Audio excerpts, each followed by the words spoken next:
Peter, multiverse Spider-Man from a world where every day is pizza time. I've came to warn you. What are you doing here? It's happening again. People are busting out Mephisto theories.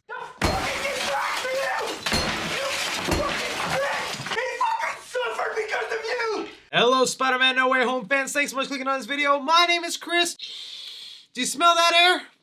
That's the air of a world where we live in that has a Spider-Man No Way Home trailer. Can't believe we're actually here. So when do we get trailer 2? I'm sorry, Papa Feige. What we're going to be doing today in honor of the Spider-Man No Way Home trailer being released is, of course, now that we have actual tangible footage of this movie, Spider-Man fans are already starting to speculate and wonder about a few things that could be going down in this movie. So I'll be bringing you 5 theories based off the Spider-Man No Way Home trailer that Marvel fans are currently going crazy about online, along with a theory or 2 from me about what I gathered from this trailer. But you guys know how this works. A theory video is not good unless you're leaving your thoughts down below, whether you agree with the theory or you want to debunk one or even add your own theory. This is the fun of speculating on a movie until we finally see it come December. First theory off the bat involving the Spider-Man No Way Home trailer is that it really seems like this movie is taking inspiration from the comic One More Day, leading to the theory that Spider-Man No Way Home is going to erase the complaints of Iron Boy Jr. Now, if you're not familiar with the Spider-Man comic event of One More Day, it is one of the most controversial stories that has existed in Spider-Man history, where the majority of fans hate it. But the ironic part is, now it being adapted into the MCU, it could be the thing that fans would love to see, especially fans who love to make the complaint that this Spider-Man is way too similar to Iron Man. In the comic, it revolves around Aunt May slowly dying from a bullet. This is due to the fact that the world knows that Peter Parker is Spider-Man, so somebody went after somebody he loved. Peter Parker then goes ahead and makes a deal with the devil to save Aunt May's life, but the price he must pay is that his current marriage with MJ must end and they have to separate. So in the process, not only is Aunt May saved, the world forgets he's Spider-Man, but he also loses the love of his life. Here in the trailer, we can see the inspiration of that, where instead of it being Mephisto, Peter Parker goes up to Doctor Strange and asks him if he can cast a spell that would make everyone forget Mysterio revealed his identity. But as we learn from doing this spell, it would come at the cost of MJ, Ned, and his Aunt May no longer knowing he's Spider-Man,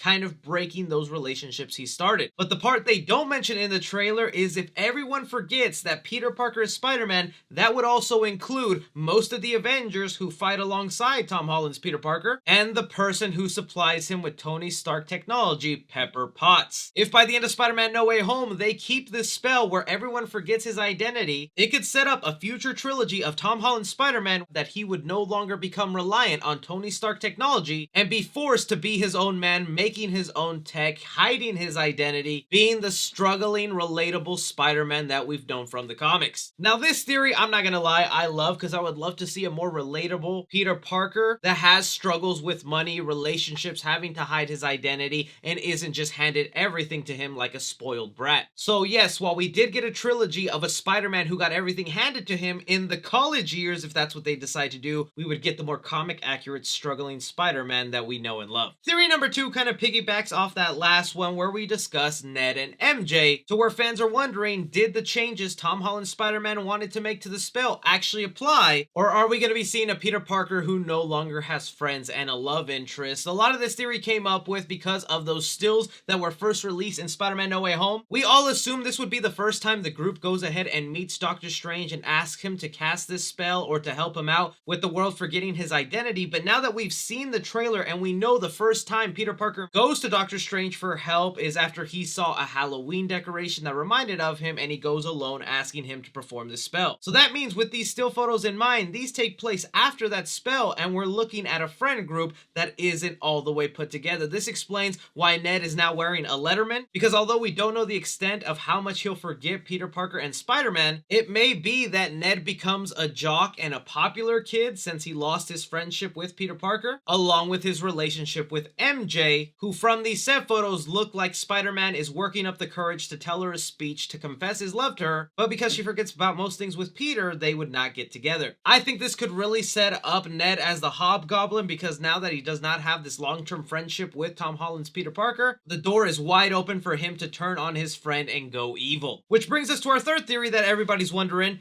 who is the sixth member of the multiverse Sinister Six. By now, if you've seen the trailer or my trailer breakdown on the situation, you know that there are 5 villains that show up in the Spider-Man No Way Home trailer. Of course, we have the obvious Dr. Octopus, played by Alfred Molina. We get hints of Jamie Foxx Electro with his yellow lightning being a variant version. We also get to see sand being manipulated, hinting at Sandman being part of this movie. A green goblin bomb with Willem Dafoe laughing. And in a split second of the trailer, we see the silhouette and figure of the Lizard from the Amazing Spider-Man movie. If you've been counting along, you know that's only 5 members out of what is supposed to be the Sinister Six. And as of right now, fans have 3 main culprits to who could be that 6th member that they're hiding from the trailers. First culprit, believe it or not, is Mysterio. Now, when I say Mysterio, I still want to fully reiterate that I do think Jake Gyllenhaal's Mysterio is dead and he died in Spider-Man Far From Home. However, if you go back to that movie, his Mysterio makes it very clear that he always has a contingency plan in place, just like how he revealed Peter Parker's identity to the world. So it could be very possible that he has a couple set of drones out there that could produce a Mysterio hologram with a pre-recorded plan of attack that Jake Gyllenhaal's Mysterio had. I don't know if I believe that one that much, but that is a possibility. Second person who could fill in the Sinister Six is Ned. Like we were just talking about, since Ned is going to forget his friendship with Spider-Man and he becomes a jock, it leaves the door wide open for this movie to kind of have an arc where Ned becomes Hobgoblin like he does in the comics. Now, the MCU has always been known to change things around, so my theory on how he could become Hobgoblin is Willem Dafoe's Green Goblin. The man is really going to try and mess up Peter Parker's life. Who's to say he doesn't have a couple of Green Goblin toxin on him that he either uses to manipulate Ned or infect him, turning him into a version of Green Goblin, Hobgoblin, which could be a big revealing twist in the movie and is why they're hiding the 6th member of the Sinister Six. Or the final culprit, and the one I actually have my money on, is Scorpion. Let's not forget, the end of Spider-Man Homecoming set up that end credit scene where Scorpion is wanting to go after Spider-Man. We also have had Lego toys that have leaked that show this Scorpion mechanical outfit, so to me it seems very likely that the Scorpion will be the one to fill out the Sinister Six. If not, that means we got an end credit scene to a Spider-Man movie that amounted to nothing. Next theory we have here is not one of my own, but is one that the internet is going wild and speculating over, is that Spider-Man fans, after watching the Spider-Man No Way Home trailer, seriously believe that Doctor Strange, played by Benedict Cumberbatch in this movie, is not the real Doctor Strange. A lot of fans are pointing to this being the case because, one, they feel it is so out of character for Doctor Strange just to openly do this spell that could have massive ramifications to the multiverse or their reality. In all the previous iterations of Doctor Strange, he seems very strict with the way he does his magic and when he decides to use it, but around Peter Parker, he's acting a little more goofy, a little more silly, not really fitting in line with his characteristics. Pair in the fact that even though Spider-Man was talking throughout the spell, Doctor Strange still messed it up to the point that would let in these multiverse villains come into their world. It does not seem like something from the Sorcerer Supreme. So if this isn't the real Doctor Strange, then what the hell is going on? Well, yep, it's that time of year again.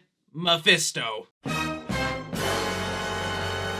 I'm not kidding, fans are saying this again, and I want to reiterate, not my theory, the internet's theory. One of the main clues that people think the movie is foreshadowing this is in the trailer, we get to see someone holding up a sign saying the words devil in disguise, hinting that Doctor Strange in this movie is not who he says he is, and it's the devil in disguise. Bringing it back to how I talked about that One More Day comic event from Spider-Man, the person who goes ahead and fulfills the deal for Peter Parker's Spider-Man so that the world forgets his identity is Mephisto. So if this is the fake Doctor Strange, it would be Mephisto actually doing the spell like in the comics. And I think this last one is a bit of a stretch, but people are linking the fact that the Sanctum Sanctorum is covered in snow and ice is because hell has frozen over.